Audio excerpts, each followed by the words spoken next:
Greetings, good morning, good afternoon. This is Tandasi's Way Shimaringa here on Rootwork on Black Liberation Media.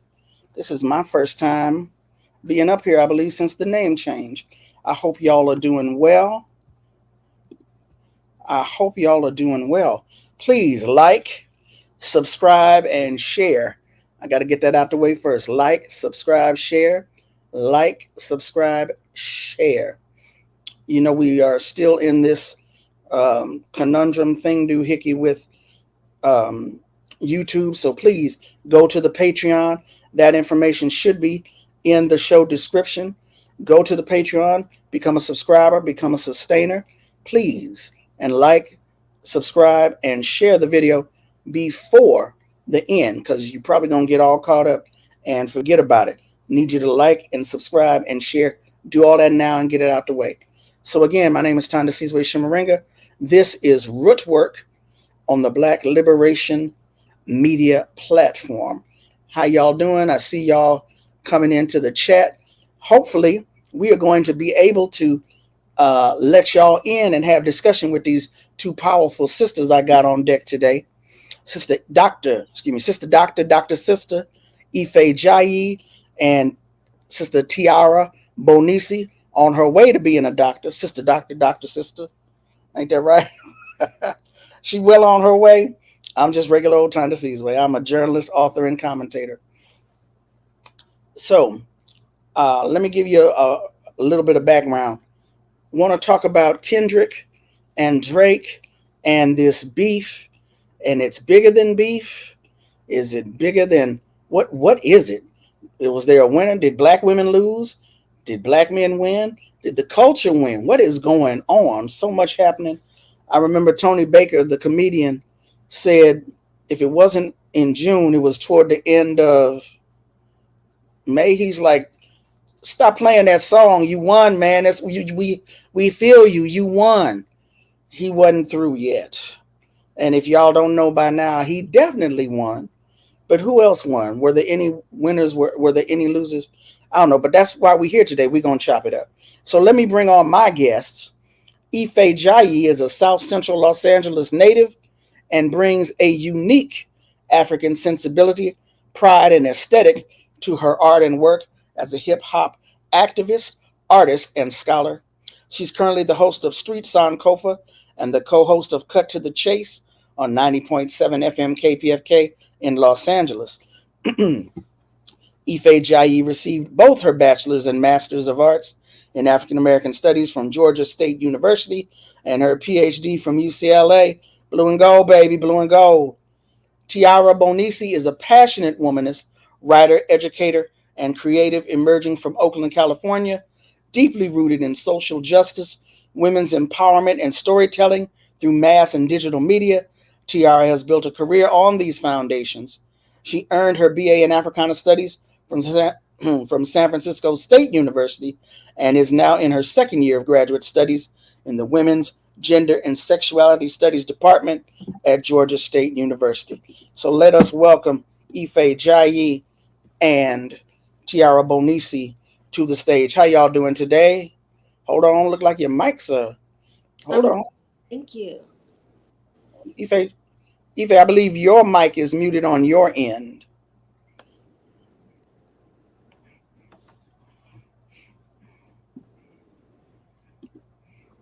Uh-oh, come on now. Come You on, gotta sis. push the mic button. Come on, sis. We need your voice. It should be at the bottom of your screen. Sis. There you go. Good morning. Good morning. I'm literally looking like, where's Waldo moment? Trying to find it. Woo! Good morning, I'm my gonna sister. pretend that didn't happen. Okay. Yeah, I got nervous real quick. Good morning, good morning, good morning. What's good, my family? It's good to be on this program. It's good to be on this program. Thank you, thank you. It's good to have y'all on the program. Had some mix-ups, but we getting it done. So yeah. Thank y'all so much for being on the show today. Of course. So when when the track first dropped, there was concern, there was chatter out there about Black women and children being collateral damage. And there were think pieces out there. There was a lot going on, a lot flying back and forth. And then they had the pop out, the Juneteenth concert. The pop out was dope. I ain't gonna hold you. It was dope. I didn't realize it was on Amazon Prime. I usually don't watch Amazon Prime, but of course I saw the clips later. And I'm gonna be honest with you, Yeah. seeing all them black folks, brothers in particular, dancing with each other on stage. What so many people are saying this represents for the West Coast, what it represents for LA, and then the behind the scenes of the video out in Compton. And then I had no idea the video was dropping yesterday. So the fact that we're doing this today, Perfect. thing is perfect. So it's I've been crip walking over Exactly. my hopscotch in the back. Right. yeah. So I want to acknowledge the sense of Black joy that so many of us are feeling, especially those of us West Side, right? Mhm. But there's also again there's that little troubling undercurrent, I believe, of the women and the children and the quote unquote the misogyny and the accusations of pedophilia, as some people have said, that is used as fodder in a beef war, but is not brought up or thought about any other time. But I said, let me go see. The one thing about me, if I don't know, I know who do know. Mhm. That's why I said, let me go get IFe JIe and Tiara to come help me chop this up. So Ife, I'm gonna go with you first because you from LA. I'm sorry, Tiara. No, it's LA and Oakland got their own little thing anyway. But we I always love Lil Russell. That's my new guy we all lately. West Coast. We all united. But Ife, I'm gonna Yeah. start. What you got to say about this, sis? What's on Yeah, your so there's a lot, there's so many pieces. And first and foremost, thank you for having me on this program. It's an honor to be able to be in space with these powerful women. So thank you for this moment. I think it's really interesting to talk about so many intersections that happened when this diss track came out. This whole beef from the very beginning was popcorn in the hand, watching it transpire on your couch. It was very juicy and delicious to watch, right? And at some point, I think that we started to get more critical about it. What were we watching exactly? Mhm. I was talking to a friend of mine in Leimert Park, and he had something that was really interesting to say. And a part of me agreed with him. And at some point, the hip hop is so dynamic because there's some part of us that just wants to have fun, and then there's another part of us that has to not, like, you can't unsee some of the contradictions of what we are experiencing. One of the things that I do want to address is the nature that the song is so powerful, but it really is a beef. It's a beef song. Yeah. If you think about the nature of hip hop beefs, it could be like social canceling. And there's something that could be very interesting in that. And that's where the fodder and the power dynamic comes in it. So what happens when somebody gets pulverized on the track, right? It does create a certain kind of power dynamic that other people end up becoming a victim of, like the women, like the children. So yes, I'm making this song that's making us all feel so empowered because it's the not like us that we love. But the truth is that it's a song that's targeting another Black man. And when I was talking to my colleague in Leimert Park, I was like, man, we can't unsee that. Even though that's not what we want to focus on, it really is a moment where the culture has capitalized on the destruction of one for the benefit of the other. And that's not necessarily healthy. That could be really, really toxic because everybody's wondering, well, what about Drake? What does he do now? Because the song is just so big and it's so everywhere. What are the consequences socially? What does he lose? Right? Some of that is definitely tied up in some other dynamics. What are the women losing? So we talked about the video. It was a very intentional moment where Kendrick put his wife and children in the video in a living room that I just love the scene because it had plastic on the couch like your grandma's house back in the day. Come on. So it's the subtleties of the art that you just love and appreciate about Kendrick Lamar. It's that flavor that we just adore, his detail, But he intentionally put his wife and his children in that video and showed them in the Black joy of dancing and just celebrating each other as family. That was a visual comeback of, no, I'm a family man and I'm with mine and we are a unit. So there's also that as well.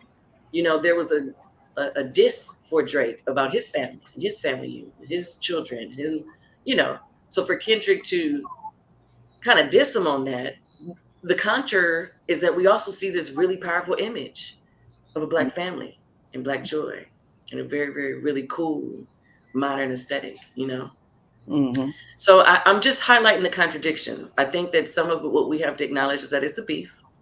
I think that we do see that our children and the women sometimes are the victims of the beef, because we're this is the punchlines. We become the punchlines, and what are the consequences socially of that? Sometimes it is the canceling.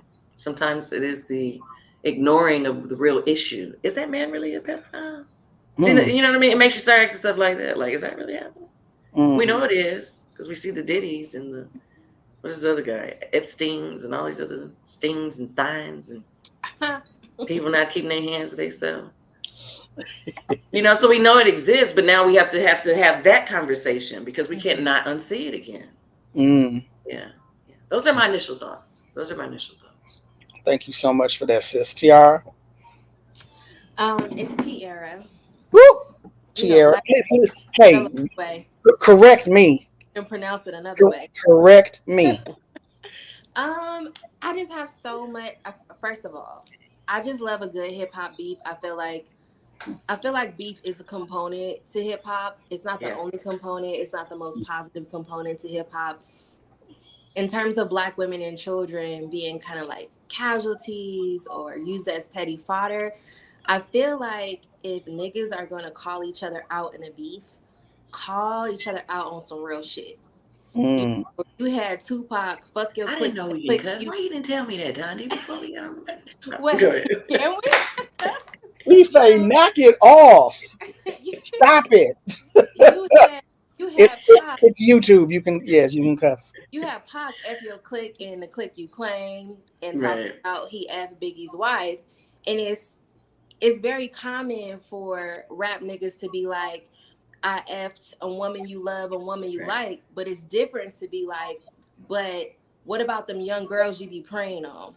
And what about your wife I heard you be putting your hands on? So some of the conversation was like, are these real allegations? Are these fake allegations, right? So we're still sifting through that, but I'd rather Black men call each other out about the atrocities against Black women and also call each other out. Like, since you talking, are you raising your sons? Are you raising your kids? Like, if we gonna go there, we could talk about more than money and who got the most clout or who has the most streams. And so, like, women and children are a casualty to one degree, but also we keep saying that we want men to call each other out on the things that and on the ways in which they harm Black women, Black families, Black communities. And to me, this was a master class on how to do it.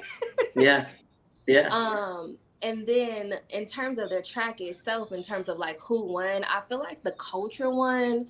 I feel like Drake is gonna be okay because he's Drake, and that was kind of his whole flex. Like, I'm a mainstream rap engine kind of thing, so he's gonna be okay, Ain't gotta worry about him. But the beef was about multiple artists, but the beef became about mainstream rap versus rap that's for the culture and for the people, and for Kendrick and for Drake to say Kendrick is rapping like he's trying to free the slaves.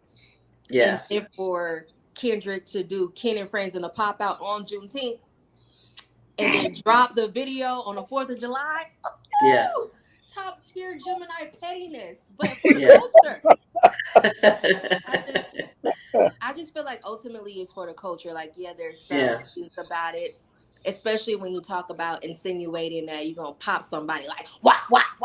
I'm just like all into it, but there are some violent undertones to it. But mostly I feel like it's for the culture.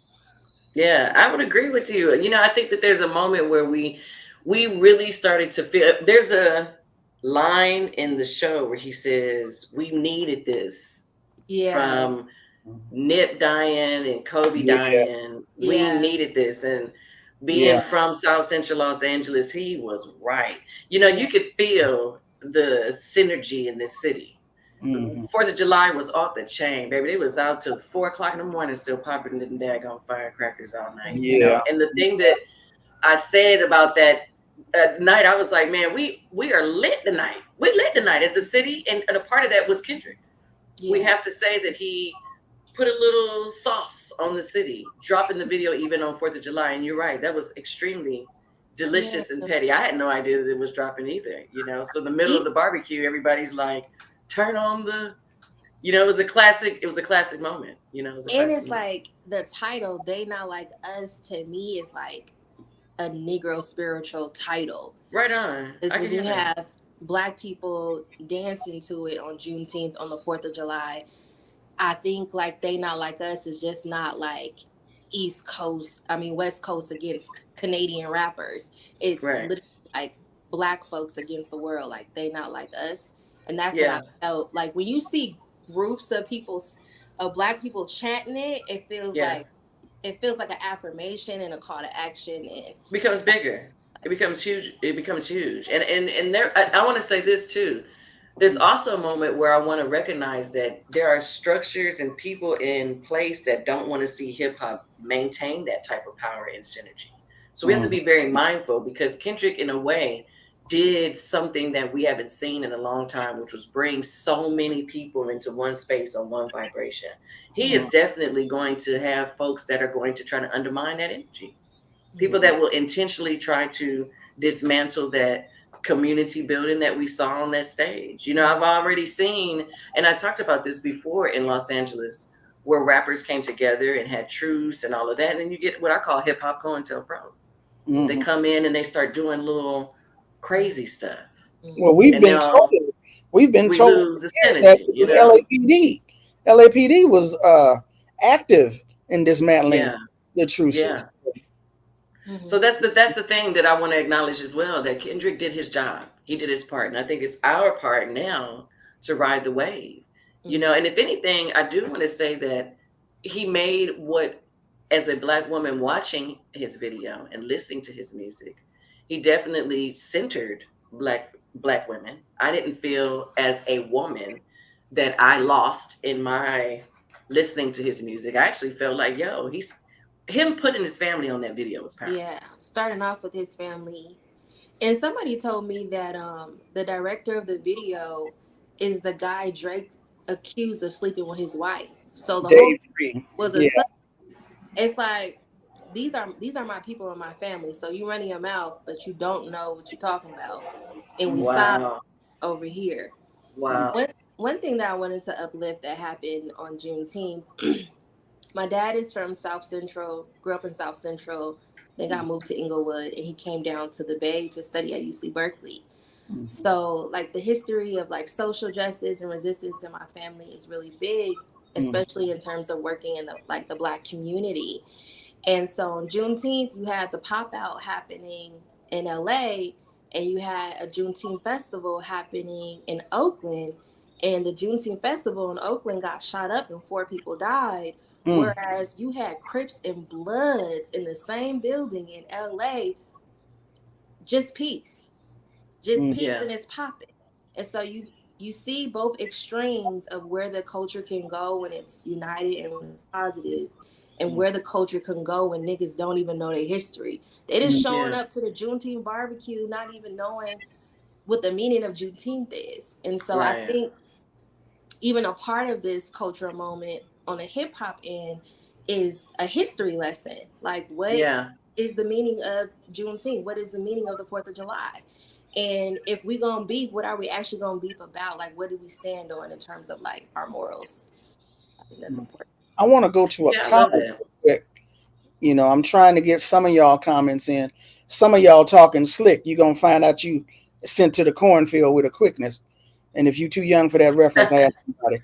But Joshua Ingram says, but the contradictions, because if we look at the crowd for the Jeff Bezos Presents Kendrick and Friends, they were in fact not like us, and this is a theme of K. Dot's career.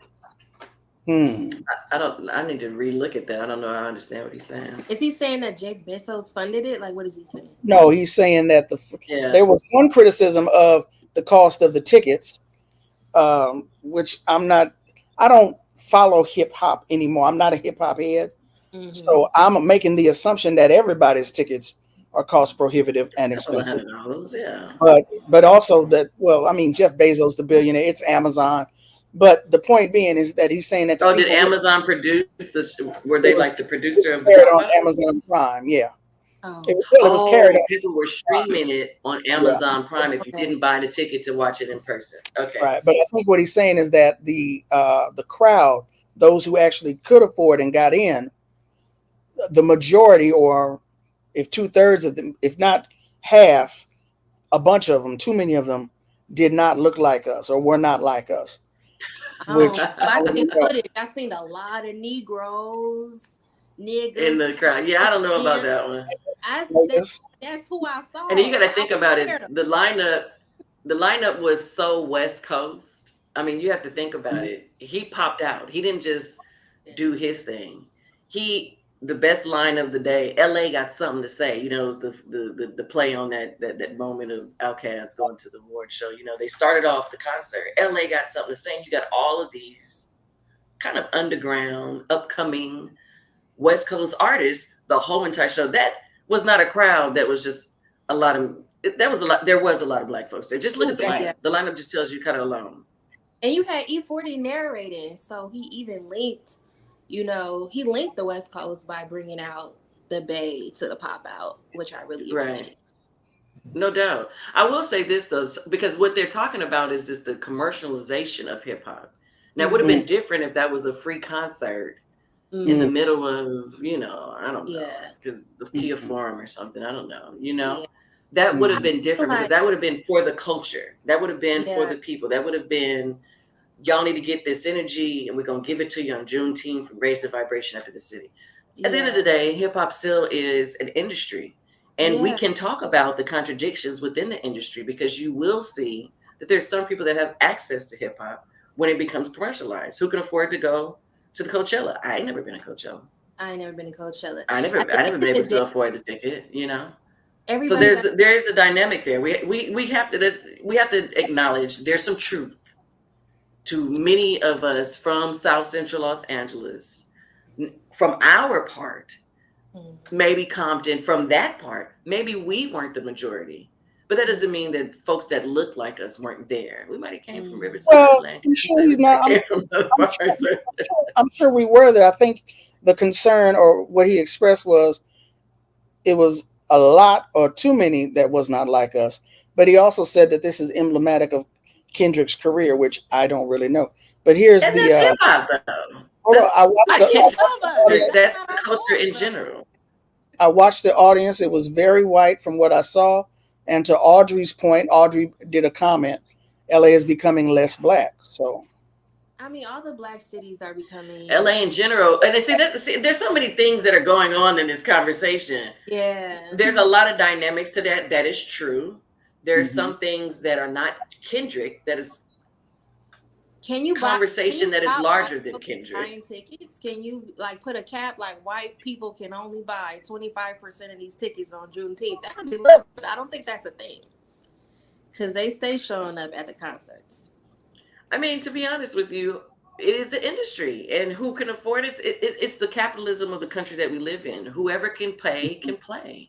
Yes, and we can criticize that, no doubt. And maybe Kendrick will do something for the people that's free to address that very issue. Like, we didn't get to really enjoy this as much as we could have because we weren't there. I think that's what the brother's point is. If it didn't stream on Amazon, right, I wouldn't have seen it. If it wasn't on YouTube, I wouldn't have seen it because I wasn't in LA that day. So I got to participate through clips on YouTube, through clips on social media. Right. So sometimes we do have to use the big corporations to get the message out further. And when we charge for things, Tyler the Creator, E40, the other people, the kin and friends, you know, it's nice to be able to break somebody off for their work. And I always want people to be compensated in a world where you need money to thrive. So I'm not like the amount of money people paid for Beyonce tickets, that They're pop out fans. ticket was nothing. Yeah. Yeah, it was nothing. And that's why I said I don't think that we should make this a Kendrick thing. I don't think that we should give him that criticism of Kendrick made his concert too expensive and it isolated Black folks from coming. That would not be a fair narrative. That's something that we could address as hip hop culture in general, though. Yeah. That could be a conversation. That's not a Kendrick thing. That's a hip hop thing. You know, and I think that's why a lot of artists kind of do those block party type shows because we're conscious of that, you know, because once you get into the beast and you get into the system of the industry of music, you got to produce. You got to put the numbers on the board. You got to make the money. You got to make the profit. And some artists are so down and know that they try to balance that out, you know? So we'll see. Let's just watch the show, man. Kendrick is liable to do some amazing things in the upcoming year because he knows the fact that he did the song at the pop out set, what was it, 6 times? Yeah. 5 times? Like he knows that this song is going to literally be his legacy. That he's going to be performing it until he's 60, 70 years old. So let's just see what he does with it. I saw a video. I think somebody's college or high school band was doing They Not Like That. Baby, the churches, when the churches are singing it on Youth Sunday, it's officially in the culture. It's a part of who we are, you know? So here now. It's okay. I think oh, go ahead, sis. Go ahead. He also proved because people were talking about like his sales in comparison to Drake's sales. And when J. Cole was still in the battle, his critique, which I love the way he politely said, I don't want any part of this guy. he put in and then he pulled out. When he put in, one thing he did say, he was giving Kendrick his props, but he was also talking about like how Kendrick doesn't drop that often. I feel like Kendrick made it a point that it's quality over quantity for him. He doesn't drop that often because he doesn't have to. Because when he drops, he has something to say, and his fan base is actually going to listen because they played that track 6 times in a row, and the audience knew it word for word. And it was with him every single rotation. Was like, come on, we with you. We can do it again. We can do it again. Let's go. Yeah. So like I was saying, what Q says the same thing. I've heard that that's a TDE kind of sentiment. Their tribe really prioritizes themselves as artists and not creative slaves. You know what I mean? Just there to produce music for the sake of producing music. You know, I've seen a lot of them say that same sentiment. Like, yo, we're gonna do it because it feels right. It feels good. We love that though. We love that about TDE. The videos and the memes have been wild around this song. I've already said I'm not a hip hop head, but I saw one meme that had me almost in tears laughing. In a cartoon, they took a scene from Saving Private Ryan with Tom Hanks. This is the World War II film, and they superimposed Kendrick, Drake, and J. Cole in the cartoon. And the scene was a Nazi, and a U.S. fighter were fighting each other, and basically Kendrick is killing Drake. Drake was calling for backup, and J. Cole was too afraid to come up the stairs. Right. And then when Kendrick comes out, because J. Cole was like, he lets him live. That is like, everybody's not going to get that. But I'm like, this is insane. Yeah. What this has done to other people's creativity. Yeah. Other people are popping out. Kendrick has just made people. What's the brother's name? Russell. I don't got his name. The Laker. Russell Westbrook. Russell Westbrook. I ain't never seen him that happy. That's all I saw from Russell Westbrook. That's all I saw. He was so happy. He was so excited. He was so happy. But like, that's really and let's talk about that real quick, Johnny, because I think seeing Black Joy, there's a space that we definitely hold for the father of the women, right? The father of the children. Mm-hmm. But I also want to acknowledge the black boy joy is what they call it, right? I do want to acknowledge that because to a certain extent, one of my favorite parts was I think the guy's name is Hitman. Don't get me wrong, because sometimes I get my my Negroes mixed up, okay? But I want to say his name is Hitman. But he was holding a baby. This is the brother that's the I saw that. father of another artist, and he recently got out of prison. His son is already on doing his thing, you know. He gets him on a track, and now he got a couple hit songs, you know. And so that guy is definitely like living his best life, you know what I mean? Getting a second chance at life. Older brother, he's probably in his mid 50s, you know what I mean? But he's so happy to be just in the game of hip hop music. He's on the stage at the pop out with a baby on his hand, you know. So just to see Black malehood, the joy of Black fatherhood, the joy of Black camaraderie, you know, that was very. I love seeing Russell Westbrook dancing his little heart out all throughout that daggum stage, and everybody dapping each other up, and you know, and when you saw the Clipper, my bad. He's a Clipper, not a. He's a Clipper. Okay, sorry, my bad. I get him mixed up. I just knew it was Russell Westbrook. That part I knew. But you feel me? There's a moment though that we really love seeing that.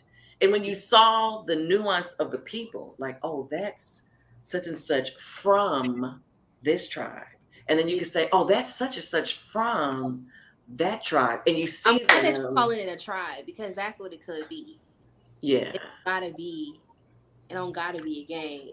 No, you know, Robin D.G. Kelly, I have to give him credit for that. He gave me that, and I put it in my vocabulary, and I never dropped it ever since. I'll never use that word intentionally or not in combination with gang again. I always say tribe. But that's Big Hit, and his album is fire. Yeah, big hit. That's what I said. That's Hitman, right? But that's the moment that I also want to acknowledge. Big Hit was the dude that was holding the baby. Yeah. You know, and he's from a certain tribe. And you see other people, when you can appreciate the dynamic of what's happening on that stage, that is Black Boy Joy West Coast edition, baby. And that was beautiful to see. It's accountability, because they did have to truce to be on that stage together, to take that big picture where it's it's different tribes in the picture. But also, we talking about They Not Like Us, but there were so many tracks that led up to it, and the two tracks where they like critique each other's families. I felt like it was super important to lead up to the They Not Like Us, because black manhood, Black boy joy, and Black fatherhood is always so heavily critiqued. And here we have a rapper that is like talking about the importance of Black fatherhood, putting his Black family in his video. You got Black men from other tribes holding their grandbabies, you know, in the midst of the things going on. And it's like, it also helps to dispel a myth. Like, Black fatherhood is present and is active. Yeah, and most importantly, and it's gangster. I think that was the exclamation point. You know what I'm saying? And it's gangster to be a daddy with your kids and your wife, and we looking good, and we're happy and whole. You know, like, that's gangster. Yes. But now, you know, we it's not so much that we picking it apart, you know, critique versus just criticizing versus just hating. You know, we this is Black Liberation Media. We're gonna ask critical questions. So I'm looking for, where is it? I can't find it. There it is. No, that's not it. Where is it at? I'm looking for, where is it? Is there a way we can? Okay, well, there's a question.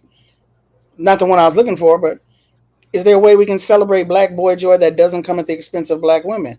I don't know. Can you, Black men? Black boys? Oh, absolutely. I don't necessarily think that particular. Okay, so let's break that down. There's levels of what the expense of, you know, what is it costing Black women, right? What is it costing us to see them do their thing? In that moment that I'm referring to in the pop out, I don't think that cost Black women a dollar, a dime, or anything. I don't think that it did. Not in that moment. We was on stage. We was in the audience. Like, absolutely. And we were represented. We were in the front of the picture. Shouts out to the Cuzzos girls. You know, those women were definitely doing their thing. Say that again. Were those girls that were dancing on stage? There was there's a group of 5 young women, and they're called Cuzzos, and they're artists. And I want to say that they were the young women that were in the very front of the picture. One of them might have even been pregnant.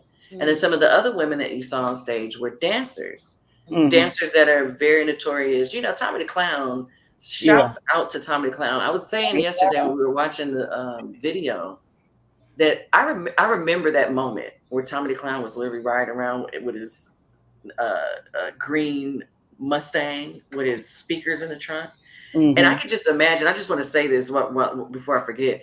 I could just imagine that at one moment, he probably looked crazy telling people, I'm going to be like a West Coast gangster clown. And I'm going to like, you know what I mean? Like, can you imagine Tommy the Clown describing what he was doing to do to somebody back then? But look at him now.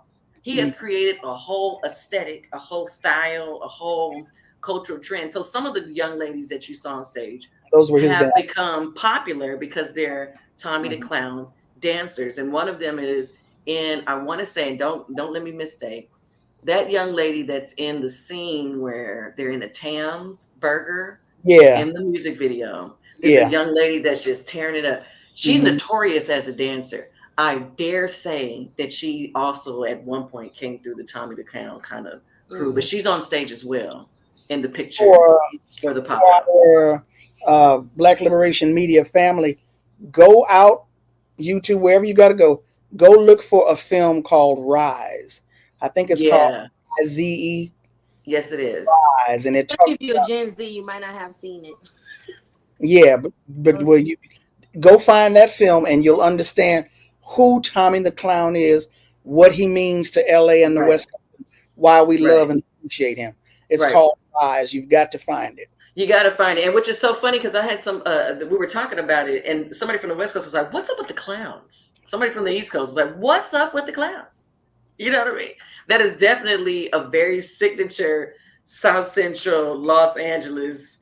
That's a thing. So yeah, the documentary is very powerful. About it, even though there's, we know that was it Damon Wayans? He says that Paul Mooney, the idea for Homie the Clown on Living Color came from Paul Mooney, but the spark came from him, but that's Tommy. Yeah, I love that. Homie the Clown, don't play around. Homie don't play that. Homie don't play around. But so to the point what I was making though, in that moment of seeing those brothers on stage dancing, I do not think that cost Black women anything. I think we were a part of it. I think that we were not sacrificed in that moment. I don't think that it was at the expense of us at any version of that. What I will say though, is that one thing that we don't want to do as women is forget that everybody's paying attention anytime we speak. So when we do speak, we got to make sure that we're speaking as in variety as possible. We want to speak as many things as possible. So when we do see a lot of the stuff in hip hop right now, women are only saying like one thing right now. We don't have a lot of voices, differing voices from women in hip hop. And to a certain extent, that ain't always on them. Some of that is on us as women. Yeah. You know what I mean? And we don't always like to take accountability on that. But it ain't always at our expense because sometimes we're not coming to the table with other well, hold on. Let me do this real quick from my radio days. Let me do a station ID. This is Rootwork on Black Liberation Media. IFe JIe, who I'm speaking with, is a South Central LA native and brings a unique African sensibility, pride, and aesthetic to her art and her work as a hip-hop activist, artist, and scholar. Currently the host of Street Sankofa and the co-host of Cut to the Chase on 90.7 FM KPFK in Los Angeles. IFe JIe received both her bachelor's and master's of arts in African American Studies from Georgia State University and her PhD from UCLA.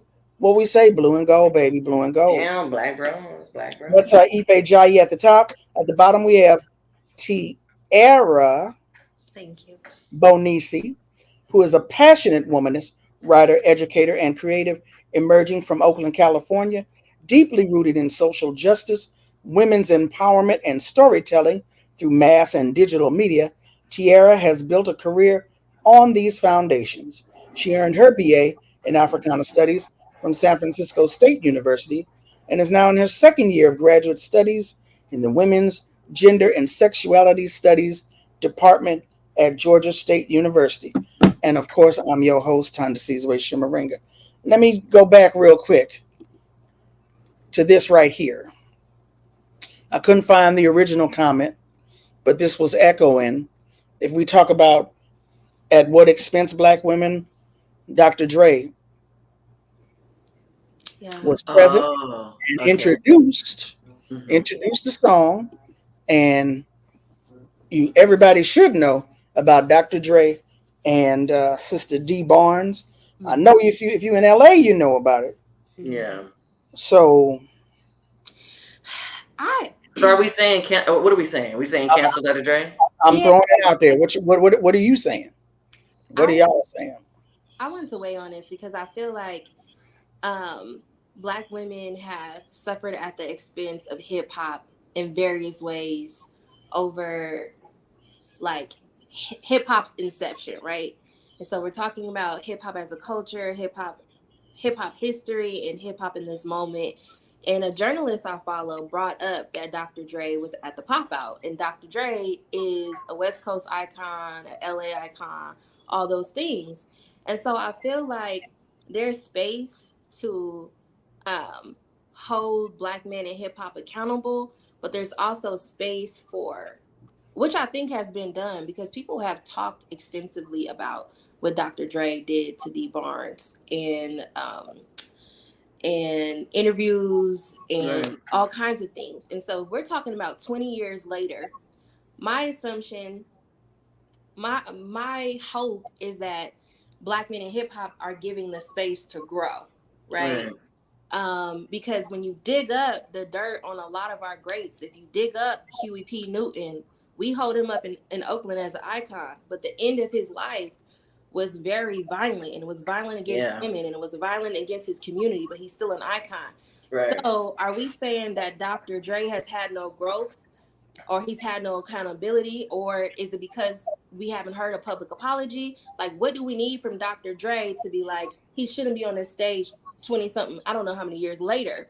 Right. So I feel like you can hold people accountable, and you can still leave room and space for growth, because who Dr. Dre was then, I'm assuming that that's not him now. And it kind of depends on what you're talking about. Because if you're a pedophile, I don't know, 10 years later, 20 years later, I might not care about your growth. But if we're talking about restorative justice in hip hop, what does that even look like? I love that. You know, I appreciate you saying that. And as I'm listening to you, I can't help but think about Chris Brown. I keep having like Chris Brown come into my mind. Chris Brown. We forgave Chris Brown as a community, as a collective. You did or you did not? I did not until recently. You did not until recently. Okay, so this brings me to 2 points. First off, what does the restorative expression look like?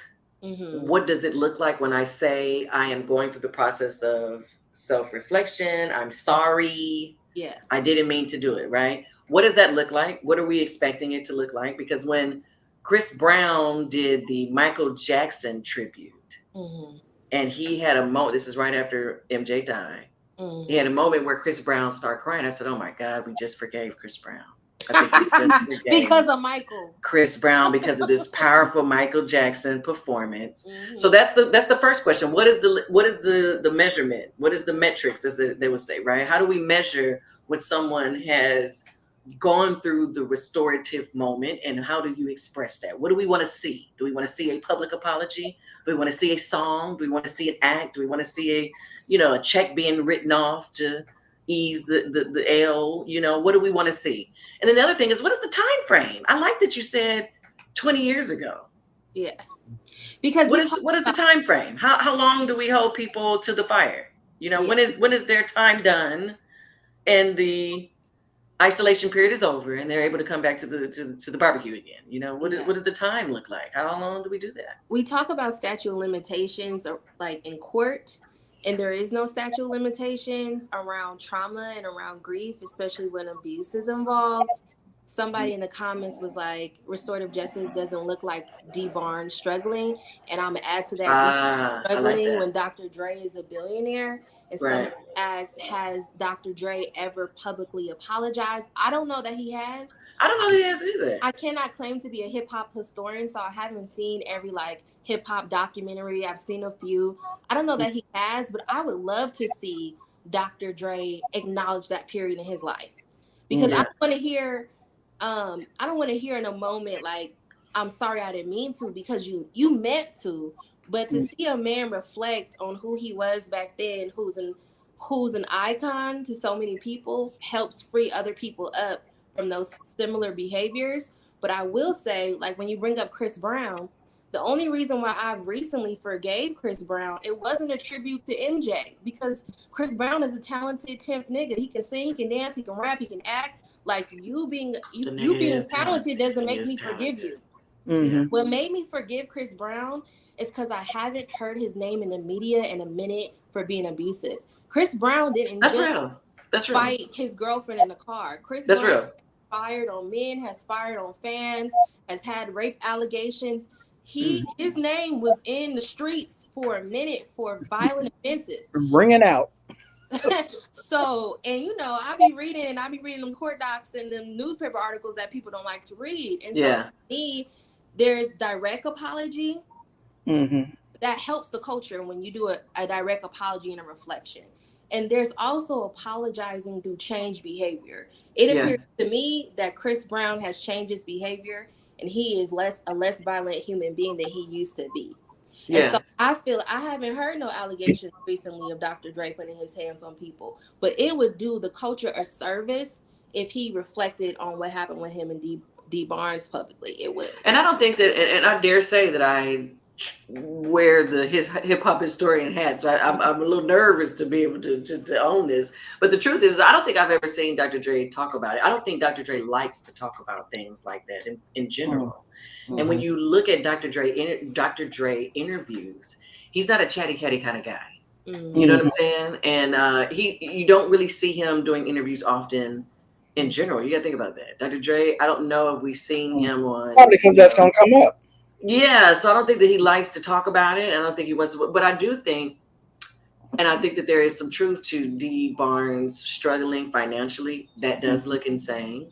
Mm-hmm. That does look petty, especially when you have this man who is a notorious billionaire, and I do think hip hop can do a little better. But I also always have to bring this is that hip hop is just a microcosm of the culture. Mm-hmm. How many men do we know in general in this society are held to the fire and held accountable for their wrongdoings and atrocities towards women? How many men do we see come out apologize? I know some crazy people right now that need to get on some apology tips. We're not seeing that in the Black community. Yeah, you know what I mean? Change behavior. Or the change behavior, honey. My point is, it's not just hip hop. Yeah. But so as a culture, as a community, right. How are we doing not just hip hop. But here's my thing. That word forgive gets thrown out too many times. And it's like we're ready. I mean, because we be rooting for people. I understand where it comes from. Yeah. We want folks to do better, but we want to forgive. The person has not asked to be forgiven. Mm-hmm. If they have not asked to be forgiven, if they ain't thinking and don't care, why are we throwing out forgiveness? Is all. That's my only concern in this. And I'm not faking forgiveness for the culture, and I'm not talking about the publicized, the PR apology that comes out right after you did the thing to save your career. That's not what I'm talking about. Right. I was in a really bad time. It was that Puff Daddy apology. Yeah. It's exact. The Puff Daddy apology. That was horrible. Yeah.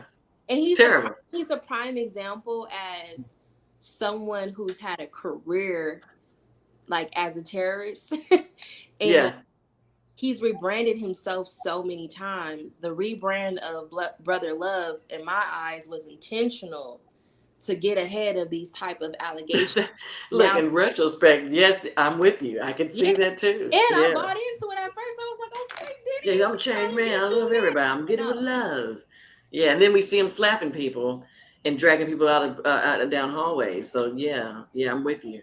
Yeah, I don't want to always blame hip hop. I'm big on that. I don't always want to blame hip hop. I do think that there's something to be said when we see it in the culture. It's almost like it comes to our house when it comes to the culture. and then we have to deal with it, you know. But in general, seeing a gesture, and I think one of the commentators said only the people who've been abused can be the one that can give the forgiveness. Rihanna You know, said she forgave Chris Brown a long time ago, and the feminists, me included, was like, I don't. Yeah, and I'm not mad at that. I'm not mad at that. I could feel the shift though when he cried on that in that performance. I could feel it. I was like, oh my God, he just did it. He just did it. But he broke through. You know, and but I do think that there's something to be said about what do we want to do in terms of how we hold people accountable. And honestly, I didn't think about that when I saw Dr. Dre. See, some of us do think about, oh, that person is not a good person. I didn't think about that when I saw Dr. Dre at the pop out. I just saw an icon, a hip hop legend, almost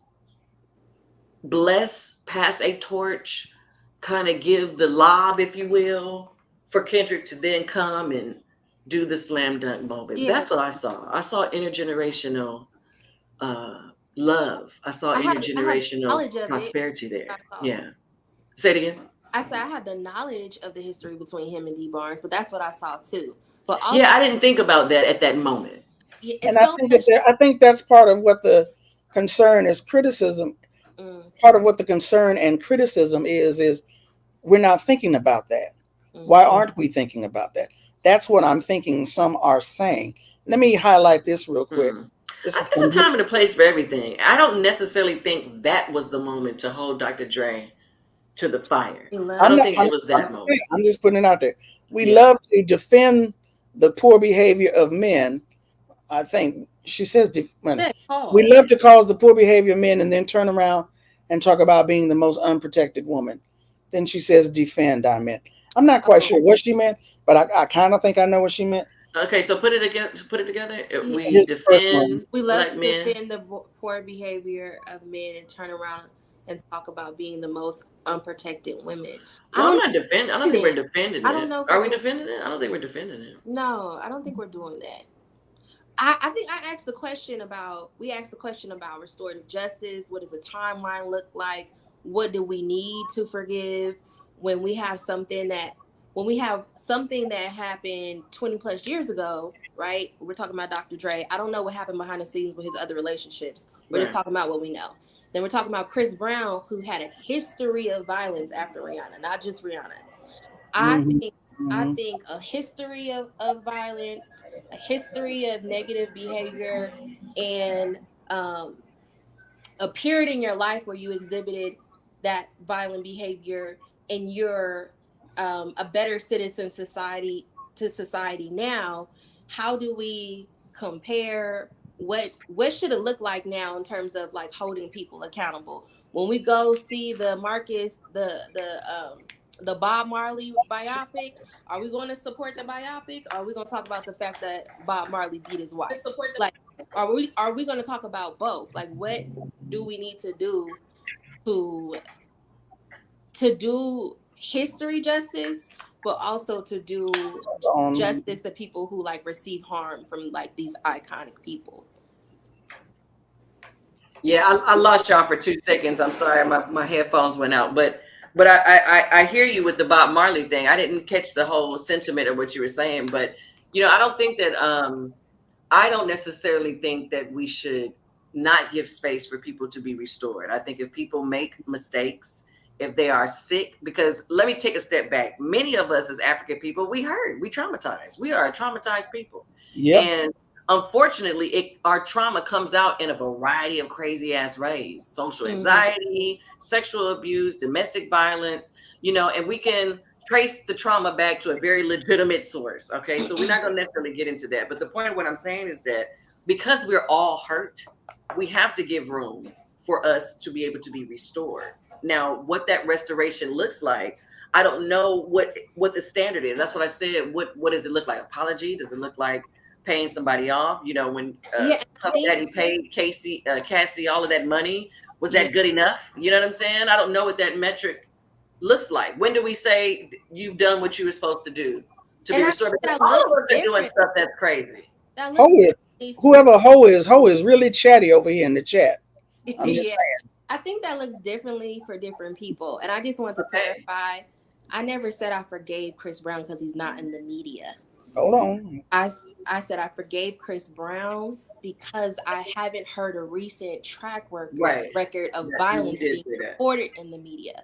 And I'm assuming that means that Chris Brown has had some growth, because whether people want to talk about it on social media, there's a paper trail when people are in the court. Trey Songz got a long paper trail of women suing him for sexual assault. And I can pull that paper trail as a track record.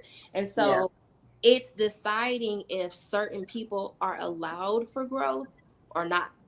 And I think that's the case-by-case situation. For me, it's a wrap for R. Kelly. Keep him where he at.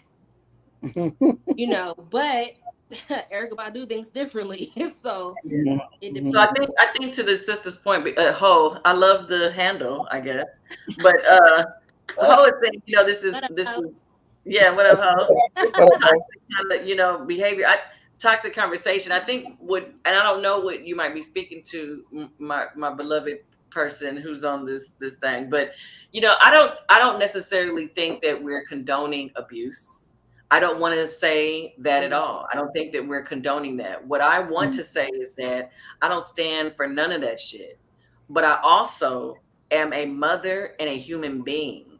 And if my son does something wrong, I give him the space to be able to be restored, to apologize for it, to be forgiven for it, to not be reminded about it every 5 seconds, and to move on and allow him to grow as a human being.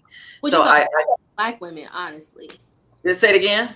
I feel like it's a burden of Black women, honestly, because to hold Black men accountable, to hold hip hop accountable, and hold them in a space as human beings when the world vilifies them in totality is what puts us in a conundrum to begin with.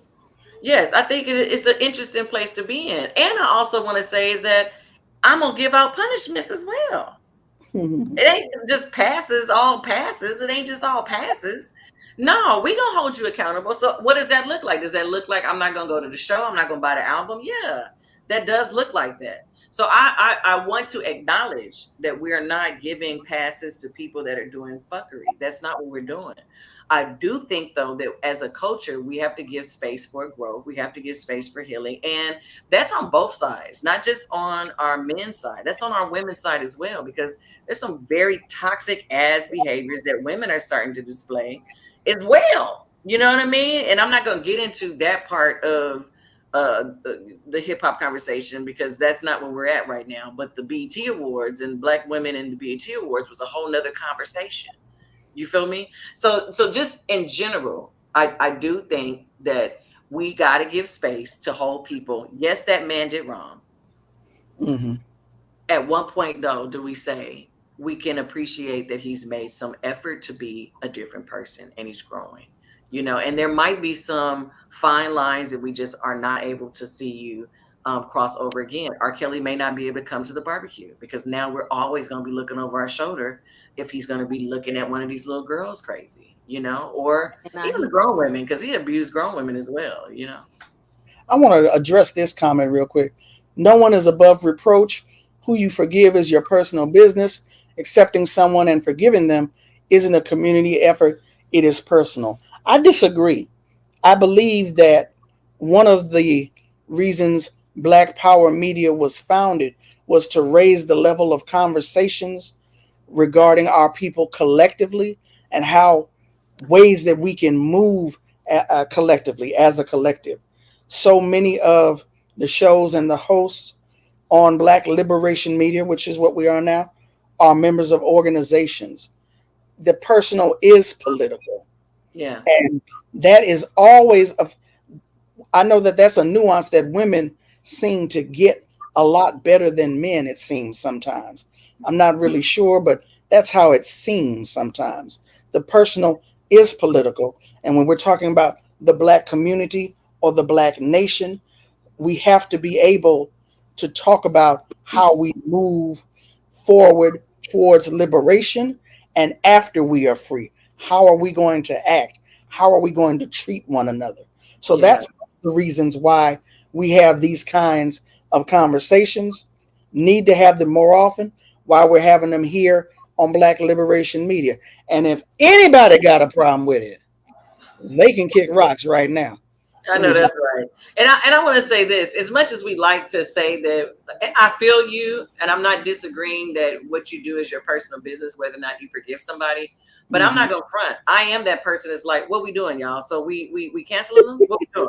I am that person that sits at the dinner table like, so we back, we good with Dr. Dre again? Or I am not ever thinking of myself as an individual when it comes to certain things. And we are a culture. We're a culture. Whether you like it or not, whether you acknowledge it or not, we us. We is us, right? They ain't like us. We is us. So, it's personal, yes, but we are a collective. And I do know that if I'm at the barbecue and you play R. Kelly and I have canceled R. Kelly personally, I'm going to say something to you. Like, girl, I know you're not going to play R. Kelly at this barbecue. You're going to have to turn him off. Because we've made subconsciously, this is a collective experience. I canceled him, so you got to cancel him too. You know what I mean? So the personal, I'm with you, Tandy. I'm kind of pushing back on that a little bit as well. Okay, go ahead, Tiara. It's so complex though, because I do hear about the collective council, right? Like, what is we doing, y'all? What's the tribe agreement on how this is real? And I feel like a part of restorative justice and hood justice is like, what are we doing? But sometimes you end up going against the grain. And just take it like, we're talking about hip hop culture is a representative of what's happening in the culture. So I have a cousin who got beat up by the boyfriend. I canceled the boyfriend. Of course. I don't fuck with the boyfriend. Of course. However, because she has children with the ex-boyfriend, some of the women in the family feel the need to interact with him based on the children, which I understand the function of it. But outside of him coming to pick up his kids, coming to drop off his kids, I've canceled him. And we're not a collective on it, because our moral standpoint, even though it bothers them, like where we want to stand on business, we stand in two different areas. So it becomes complex sometimes when people don't want to stand on business the way you want to stand on business, and then there's split and there's a divide. But I would have liked if we sat down as a family with, okay, how are we handling this? Right. Does he come in the house, or does he get to stand at the door and receive his children? And at which point do we feel like it's safe for him to receive his children? Because will his abuse trickle down to his children? How do we know? How much time is needed? How much time do we need to see a difference in behavior? So I do like when the collective has some sense and we can discuss, that makes sense to me. The collective when the collective got some Lord. And that's true. That's true. And I think to the point of what we're saying, that it's a very nuanced thing. It's a very complex thing. At some hand, when we're talking about hip hop culture, we're not talking about an individual experience. We're talking about a collective experience. And this is why I want to put, remind the brother that even if we are doing things individually as a hip hop culture, we are a community. We're a community. We're not an individual crew. We are hip hop. We are us. And that's the whole point of why why Kendrick is really riding that wave, because we're seeing ourselves as a us. We're a collective. There's something to be said about a collective African-based, African aesthetic, Black aesthetic identity. We that. We not them. We this. You know what I mean? But it's a we. It's a we. It's a collective. Especially a Black aesthetic identity that participates in mainstream capitalism, but has not drunken the juice. And that's what people are starting to say, like Drake then drunk the juice. Hold on. I want to come back to this.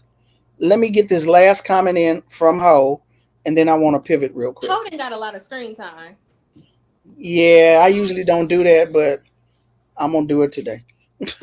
Y'all aren't catching that your intent is not related when you state that media presence is how you determine when you forgive a notorious abuser, claiming there is effort that don't exist.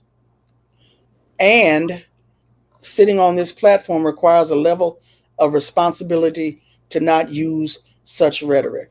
So Okay, I believe that the rhetoric is dangerous. I'm all for people who have a platform being responsible. Absolutely. But yes, Ho is getting a lot of screen time. Ho said well, that they're very, very chatty when it comes to abuse of women. I'm not mad about that part at all. because she's probably Or experienced abuse, some period. like Abuse, service, period. have experience. And I want to say this. I think she's saying, if I understand her correctly, We're that assuming. not seeing examples of abuse in the media, the presence in the, like you're not in the media, that's Mhm. measurement for growth, that's not good enough. And I'm assuming that Ho is saying that that's very toxic, and that's a little dangerous to say because you're Do not we in the know media. him? Do we know Well, him? Can I do you got a partner that know him so we can check up on him and see? right, That's all I have ever gone off of. right, When we're talking about R. Kelly, I'm listening to music. I'm looking at the interviews. I'm looking at the articles from the Chicago Tribune and the New York Times. I'm right, running the receipts on the court documents. That's all I ever have to go off of if I'm not in a community that's 3 degrees or 6 degrees of separation. Because there's some there's some hood famous rappers in Oakland that I know 3 degrees of separation, what they actually into and what they actually right. doing. But when we're talking about celebrity status, I only have these pieces to piecemeal together to make an assumption and to make an opinion off of. Yeah. Yeah, and I want to say this. I don't know if Chris Brown is still kicking ass behind closed doors. I wouldn't know that. But I Mhm. will say to you, sister, and I don't know if Ho is a woman or not. I'm assuming that Ho is a woman. But Yeah, and because I hoes get can be men and women in days and thems. right. So I don't know. So forgive me in my mispronouncing you, but I'm saying her. But one thing I'm feeling from this though is that maybe you're not interested in giving space for people to change, because however that change looks, I don't know if you're satisfied with things. But if you have been abused, know that people can change. Abusers don't always stay that way. They tend to stay in spaces of toxicity if they're not willing to heal. But if Mhm. people are genuinely remorseful for what they've done, then we have to give them space to transition out of that. But I think Tani said something earlier. People have to want that forgiveness. They have to want to say, I want to be a different person. I want to be seen in a different light. And if they really want that, then we have to, as human beings, we have to give them the space to experience that. And I don't think Chris Brown particularly wanted to be seen as an abuser. I don't think that he was okay with that image. He was not that guy before that. He was the boy next door image, And and so Chris I Brown, don't think that. he's a Say it again. Chris Brown is just a case study, for Yeah, this. we're just Yeah, focusing on him. yeah. But Right. also, forgiveness doesn't mean access. There's certain people in my community, in my world, that have done certain things, and based on evidence, they are making strides to be better humans, and they have rectified those behaviors. But they can't come to the cookout. They Right, can't sit on my couch in my living room. right, I forgive them through the lens of humanity because I see growth, and yes, I don't want to make them a villain in my head and in my heart forever. right. But forgiveness doesn't always mean access. That's right. That's right. Yeah. So I don't want to come off like we are naive women who are giving passes to abusive men, because I feel that's the sentiment of what Ho is kind of getting at us at, My passes are So, limited. I'm just saying. Me well, personally, I mean, I feel you. I am personally someone who is allergic to patriarchy. I don't stand for sexism. Wow. I'm not with any of that shit. But I'm also someone who is a womanist. And I Mhm. believe as a womanist that there's a space to be able to restore Black men, black women, Black children. So I'm wanting everyone to be healed. So if a person is an abuser, they're traumatized. They are fucked up. Something's wrong with them. I don't Mhm. necessarily want them to stay in that space of fucked upness. I want them to be liberated out of that. Some people cannot, though. Some people Mhm. really you cannot save. But some people just need some therapy, some help, some reflection, some time, some healing, and they can be restored. So to Ho's moment, I hope that you can find space for people to grow. Because if you can find space for people to grow, then you can see where we're trying to get at with looking at restorative possibilities. Okay. I don't want us to come off Ife, like women. Ife JIe, you said some people need what? Healing. healing, and what else I say? I don't know. Is ass whooping a part of that? Oh, that part too. Yeah. Okay. Yeah, that part too. Some people need an ass whooping. I feel like a part Good of morning, IFe JIe. oh, that's sweet. I feel like a part of hood justice is an ass whooping. It shouldn't Yes. necessarily be like guns always being pulled out because that does not help our community. But Yeah. sometimes a part of restorative justice is the community call out, whether it's on Right. whether it's in an interview, because my theory is if we're in a community, we should try to hold people accountable behind closed doors. Right. When that does not work, I'm going to publicly call you out because my trying to hold you accountable, mano to mano, like in community, wasn't effective. It Didn't work. Didn't respect it. You might need to be called out publicly. You might need your ass whooped. You might need a little catalyst towards your restoration. And right. And in the spirit of West Coast, in the spirit of Los Angeles, in the spirit of accountability on how the streets do, you just take that fade. So maybe that's what we need to do. Tell Dre to just run that fade. Fades. We need to run some fades. We'll be done with this, and he can be up back on the stage, man. You know, because at the end of the day, what we want to get to is the joy. We don't want to stay in a space of trauma, hurt, and pain. We want to get to a space of joy. That is the destination. That is the goal. Not to stay in that space. You know what I mean? So if that will allow us to move forward, catch the fade and let's move on. You know what I mean? Yeah. Tiara, are you really eating on camera? Really? I'm hungry. Girl, so listen, I will do the same thing. And in a minute, you'll eat some grits. So look, I want to read this real quick and get your response, your comments. This is from my DJ, Lene Denise. Y'all look her up if you don't know who she is. Okay. Lynnee Denise, Denise. Originally from LA. She's a world traveler. She calls herself an international local. Author, writer, DJ. This is the reason that I'm into South African house music today. This is what she wrote on her Instagram page either last night or this morning. And I'm only reading half of it. She says, Kendrick and the Compton community are forcing us to sit still with who they are and what makes them unlike us. And sometimes they look like us. My hope is that Kamala Harris will keep these lyrics out her mouth. And nah, I ain't voting for Biden. Now scram. Then she says, it's deep how Drake was the catalyst for the song, bringing to mind how colorism works in hip hop when the subjects are the rappers themselves. And then in parentheses, not the women they choose as objects of desire. But it's bigger than Drake, bigger than a rap beef. I genuinely believe this moment is a Black global call to think critically about who and how we define ourselves, regardless of the sense of powerlessness we feel as we witness multiple genocides, climate change havoc, the persistence of COVID, and a straight-up Supreme Court-led coup. Lest we forget, Biden played a critical role in confirming Clarence Thomas. All I'm saying is, hip-hop ain't dead. Hip-hop, the good and the ugly, is the blues, a lens to examine and critique them while centering pleasure for us. That was very pretty. I'm a writer. Pretty? I'm a writer, so when she said hip hop, the good and the ugly is the blues, I say yes. That was cute. That was cute. Yeah, I like that. That was powerful. That's powerful. But again, so she's talking about the fact that this is bigger than these two brother men's. It is. Colorism aspect. I mean, the colorism aspect, obviously for obvious reasons, I don't like conversations like that. I wasn't raised with, anyway, I hate conversations of colorism. It really annoys me. I wish as a community we could get past that. I hate that we have not, you know what I mean? I personally, I don't even want to get into conversations like that. But what I wanted to talk about, what I wanted to get from that, yes, I do sit in playing leads to a culture of obesity healing after that. After them phase. Yeah. So what I want to talk about is the us. Who's us now? Who's defining who gets to be us? Because Kendrick has made, he's kind of made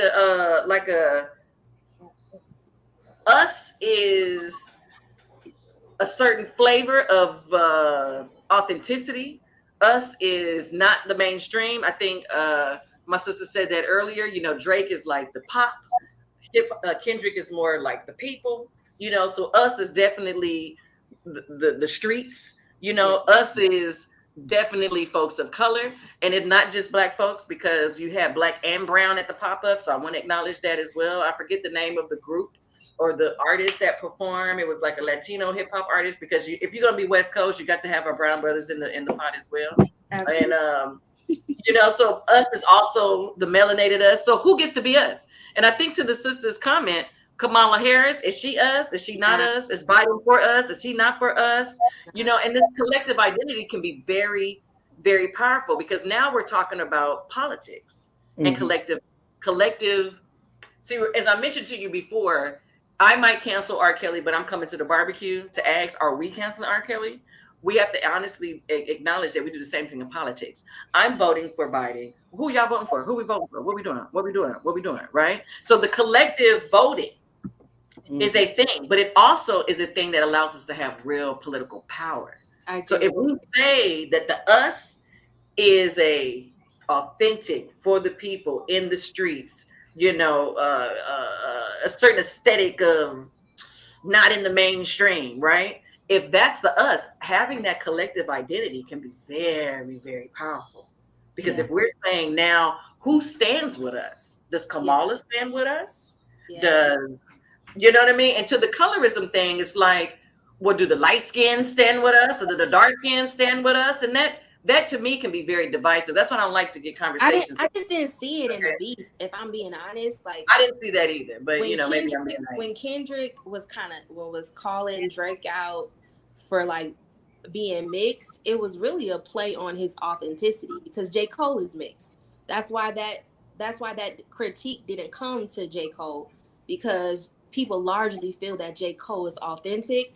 And when Kendrick starts to say, oh, you come to Atlanta for this kind of cred, you mess with this rapper for this kind of cred, you posting up with you're trying to find authenticity in other places. You're seeking authenticity, but you're not it. So it's really. And he's from Canada, and you can't ignore that part, because that would be different if he was from a city here. You know, he's from Canada. He has a Jewish white mother. He is a black father from the South, but his identity is rooted in like Canadian black culture, Jewish culture, and he's been able to participate in Black American culture, which is rooted in in a very specific history. And so I feel like we're saying, like, you can't just play around with our history. You can't just play with our culture, like, for money's sake. Like, sure, we want to make money. We want to get money, but this is not your culture to play with like that. Yeah. And that's what I mean in terms of the now we're different. We're different. This is not that. This is an authentic African experience in the bellies of the beasts of every urban center in America.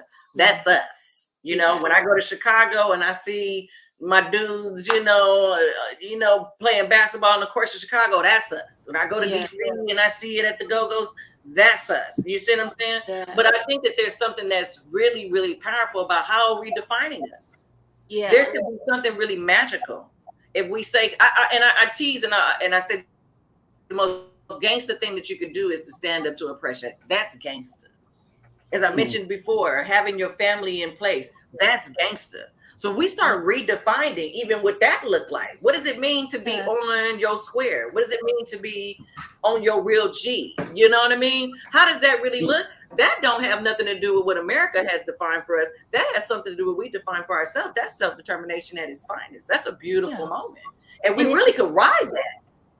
We really could ride that as a culture. Right now, Kamala Harris, is she for us? If somebody came out and posed that to these politicians, are they for us? It would literally, every black person in America would get the question. Every black person in America would get the question, because we all tuning into that song right now. Oh, we are us. We is us. Ooh, and that's why I said it's an affirmation and a call to action. Like, what does that, I love that mean?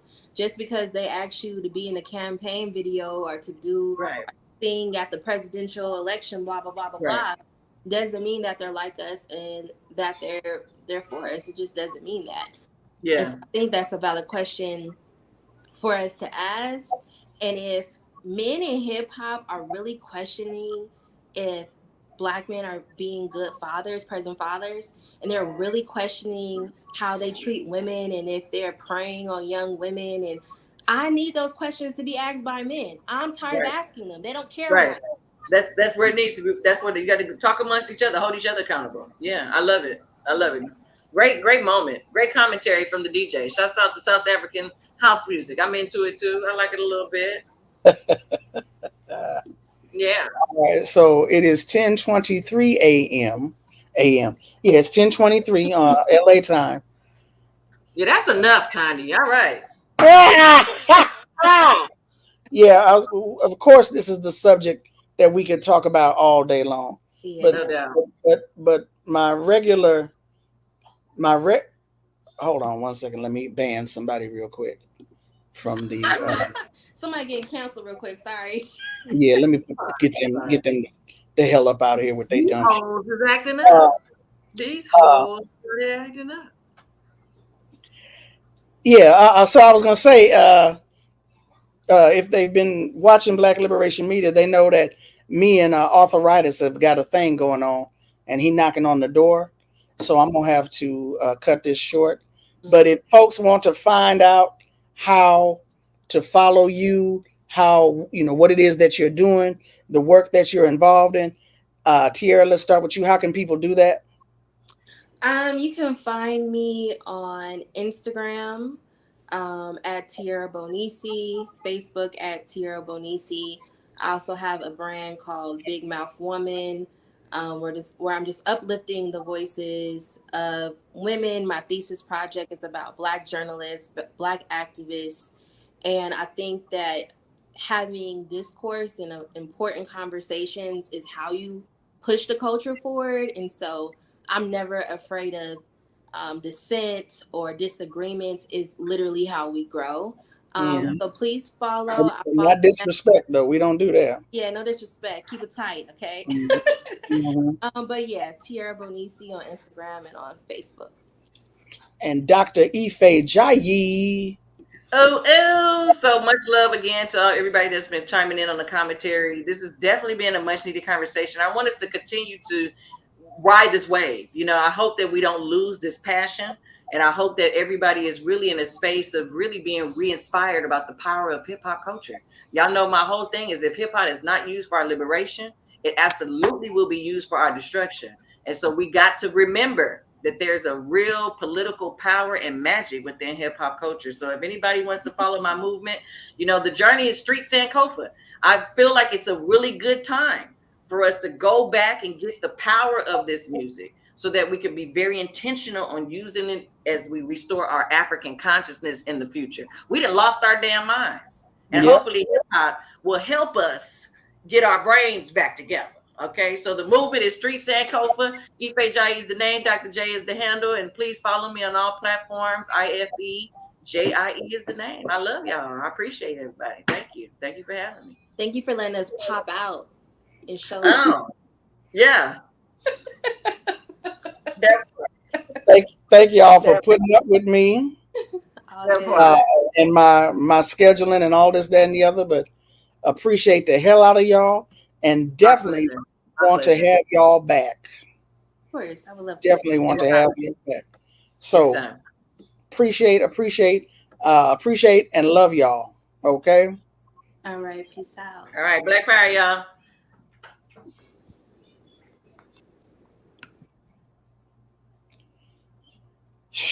Okay, so I told you in the beginning that you was gonna get caught up in the show, and you was gonna forget to like, subscribe, and share. Would you please now go like this video, go subscribe on the Patreon, Black Liberation Media. You can subscribe on YouTube too. They acting kind of funky right now, but please subscribe. You can also subscribe to my individual channel, Rootwork, and please share this video. It's all about having the discussions. It's all about having the discussions, but with respect. Unlike these FBA and ADOS people who try to come up in the chat and in the comments, y'all gonna get dismissed with a quick. If I see you, you gonna be dismissed with a quick. You gonna be kicked into the trash can. You need to know that for the next time you come up in here like that. But yeah, like, subscribe, share. Please continue to support the channel. Please continue to support the platform. Thank you so much, Audrey, for coming through. Why you laughing, Chris? You know how they do. Thank you so much, Love My Fro. Thank you so much. Is it Rao's pasta sauce? Where is it at? Jamama. Thank you so much. Thank you so much. Brenda, thank you for coming through, Brenda. Dr. Mom, thank you. Amapiano, South African. I don't know what it is, but it's good. GT, thank you for coming through. Thank you for coming through. No, it's not Afro. Yeah, no, Amapiano is not Afrobeat. Absolutely not. Love them both, but no, where are you at? Where are you at? Came in late, but enjoyed it. You just gonna have to make time so that you can watch from the beginning. Come on, man. Angela Nicole Walker, thank you so much for coming through. Hey, Quaker Anarchist, thank you for coming through. Thank you, the 2000 Jeremy. Thank you, Leah Boggs. Thank you so much. Thank you, everybody, for coming through. Y'all stay safe. Take care. Please continue to support the channel. And I'm out.